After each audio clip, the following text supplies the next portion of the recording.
শয়তান সবচেয়ে বেশি খুশি হয় কোন কাজে জানেন? শয়তানের সিংহাসন পানির উপরে।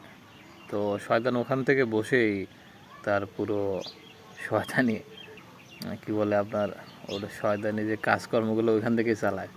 তো ওদেরও তো অনেক সদস্য আছে। তো ওই সারাদিন যা শয়তানি করে, তো দিন শেষে তারা একটা হিসাব নেয় যে যখন হিসাব দিতে যায় সবাই, তখন একজন বলে যে আমি আজকে একজনকে খুন করাইছি। বলে ঠিক আছে ভালো। আরেকজন বলে যে আমি আজকে জিনা করাইছি একজনকে। বলে ঠিক আছে ভালো।